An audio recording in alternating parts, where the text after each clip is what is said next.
Would you dare to pull over an on-duty sheriff's deputy and demand his ID? It happened earlier this month in Grant County, and the bold citizen making the traffic stop was armed with a camera. KXLY4's Jeff Humphrey working for you tonight with a look at the video and the state law that regulates which of our law enforcement officers get to use unmarked cars. And Jeff, this recording that has the driver and deputy playing reverse roles has gone viral. And that is because the gentleman who made this video views himself as a constitutional activist. Gavin Seam believes since it's the public that gave police the authority to operate in our area, then citizens have the right to confront police when it appears they are abusing that authority. So here's what it looks like when you call out a cop on camera. Afternoon, sir. How are you? Good. Hey, the reason I stopped you today is because I saw this car was unmarked. Is this a registered unmarked vehicle for undercover work, or?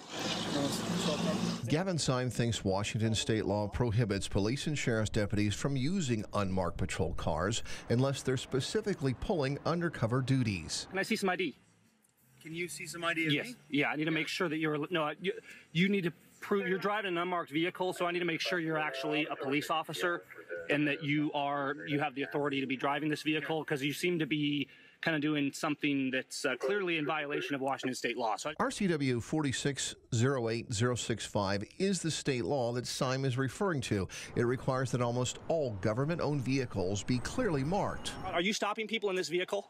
Yeah, I am. Okay, it's completely in violation of Washington state law, and you are culpable in that, the way the law is written. However, there are exceptions to the law, which says this section shall not apply to vehicles of a sheriff's office, local police department, or any vehicles used by local peace officers under public authority for special undercover or confidential purposes.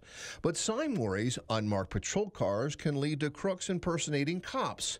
Deputy Dustin Canfield then explained that his car is simply awaiting new decals. It's brand new. Okay, so you guys will be marking it then? Absolutely. Okay, why didn't you say that? You didn't tell me that to start with. I mean, I get that. It kept on going and going and going. Didn't give me really the opportunity. No, that's not true. You didn't.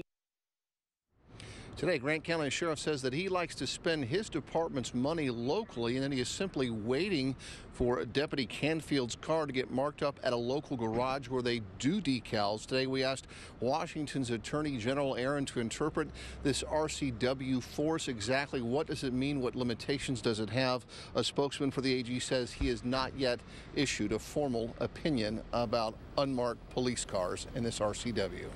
So, Jeff, how can police and sheriff's deputies use unmarked patrol cars here in Spokane? Well, if you look at the very first part of that RCOW that was on the screen, it says that this shall not apply where sheriff's deputies and police departments are exempt from the policy, but also the opinion here in Spokane is that those plain wrap patrol cars that you see driving around, they're really not undercover cars at all. They have exempt plates. They're also operating as emergency vehicles, and the fact that they have those red flashing lights either in the grille and or in their visor.